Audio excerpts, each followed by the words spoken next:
கர்த்தருடைய பரிசுநாமத்துக்கு ஸ்தோத்திரம். நம்ம கிறிஸ்துவ திருச்சபைகள்ல வர வர ரொம்ப குறைந்து போகிறது என்னன்னு நீங்க பார்த்தீங்கன்னா, தேவனுடைய வார்த்தை தான் இல்லையா? எல்லாமே இருக்கு. இல்ல சர்ச்சு பிரம்மாண்டமா இருக்கு. மெகா சர்ச்சஸ் இருக்கு. முதல்ல நம்ம கீழ உட்காந்துட்டு இருந்தோம். இப்போ பெஞ்ச் வந்துருச்சு. மியூசிக் எல்லாம் வந்துருச்சு. நெறைய இன்ஸ்ட்ருமெண்ட்ஸ் வாங்கிட்டாங்க. லைட்ஸ் எல்லாம் இருக்கு. புல்பிட்லாம் பெருசாயிடுச்சு.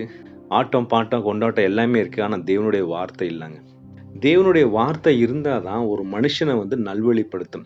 இல்ல நம்ம முதல்ல எல்லாருமே பாவிகளா இருக்கிறோம். நம்ம எதுக்கு சர்ச்சுக்கு வரோம்னா, நம்ம ஒரு என்ஜாய்மென்ட்க்கு வரல ஆக்சுவலா. நம்ம ஒரு ஹாஸ்பிட்டலுக்கு எதுக்கு போறோம்னா, அந்த நோய நம்ம கியூர் பண்றதுக்காக தான் நம்ம ஹாஸ்பிட்டலுக்கு போறோம். நம்ம ஒரு திருச்சபைக்கு போறோம்னா, நம்ம ஆத்துமால ஒரு நோய் இருக்கு. பாவங்கிற ஒரு நோய் இருக்கு. அந்த நோய நம்ம குணமாக்குறதுக்கு நம்ம எங்க போணும்னா, ஆலயத்துக்கு தான் போணும். ஆனா நம்ம ஆலயத்துக்கு போறோம்.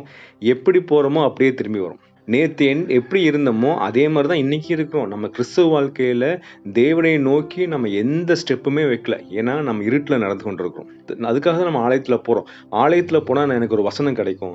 அந்த வசனம் எனக்கு எப்படி இருக்கும்னா, நீங்க வசனம் வாசிச்சீங்கன்னா, சங்கீதம் 119, 105ல வாசிச்சீங்கன்னா, "உம்முடைய வசனம் என் கால்களுக்கு தீபமும், என் பாதைக்கு வெளிச்சமா இருக்கிறது." நான் இருட்டுல போயிட்டுருக்கேன் கடவுளே. உம்முடைய வார்த்தை வந்துச்சுன்னா, நான் வெளிச்சம் வந்துரும். நான் அந்த வெளிச்சத்துல நடந்தா, நான் வந்து உமக்கு பிரியமாய் மாறிருவேன்.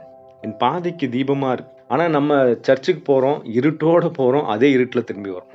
வேத வாக்கியம்லாம் யாரு குடுத்திருக்காரு நீங்க பார்த்தீங்கன்னா, தேவ ஆவியானவர் கொடுத்திருக்கிறார். ஆவிக்குரிய வசனங்கள் நம்ம கேட்டா தான், அது என்ன பண்ணும்னா, நம்மள வந்து நல்வழிப்படுத்தும். நீங்க 2 தீமோத்தேயு 3, 16, 17 வாசிச்சீங்கன்னா, தேவ வாக்கியங்கள் எல்லாம் தேவ ஆவியினால் அருளப்பட்டிருக்கிறது. தேவனுடைய மனுஷன் தேறினவனாகவும் எந்த நற்கிரியிலும் செய்ய தகுதியுள்ளவனாகவும் இருக்கும்படியாக அவைகள் உபதேசத்துக்கும் கடிந்து கொள்ளுதலுக்கும் சீர்திருத்தத்துக்கும் நீதியை படிப்பதற்கும் பிரயோஜனமா இருக்கிறது. இதுக்கு தான் நமக்கு நீதினா என்னன்னு தெரியாது. தேவனுடைய நீதி என்னன்னு தெரியாது. அதை நம்ம தெரிஞ்சுக்கொள்ளணும்னா நம்ம எங்க போனோம்? ஆலயத்துல தான் போனோம். ஆனா ஆலயத்துல நமக்கு என்ன மாதிரி வசனங்கள் கிடைக்குது? நம்ம போற ஆலயங்களை நீங்க யோசிச்சு பாருங்களேன். 10 வருஷமா நம்ம ஆலயத்துக்கு போறோம். நம்ம வாழ்க்கையில எந்த மாற்றமும் இல்லை. இன்னும் அதே பாவத்துல தான் இருக்கிறேன்னா, நம்ம போற ஆலயம் அது நல்ல ஆலயம் கிடையாது. ஒரு நோய் இருக்குங்க. நோய் எடுத்துட்டு நீங்க ஹாஸ்பிட்டல் போறீங்க. 10 வருஷமா அதே நோய் இருக்கு. கியூரே ஆகலைன்னா அந்த ஹாஸ்பிட்டல் எப்படி? நல்ல ஹாஸ்பிட்டல் கிடையாது. அந்த டாக்டர் என்ன டாக்டரு?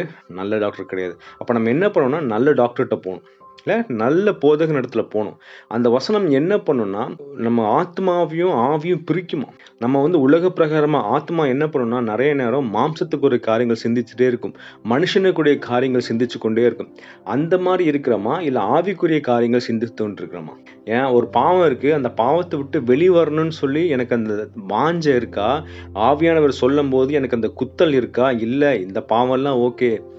எல்லாரும் செய்றாங்க, நானும் செய்றேன்.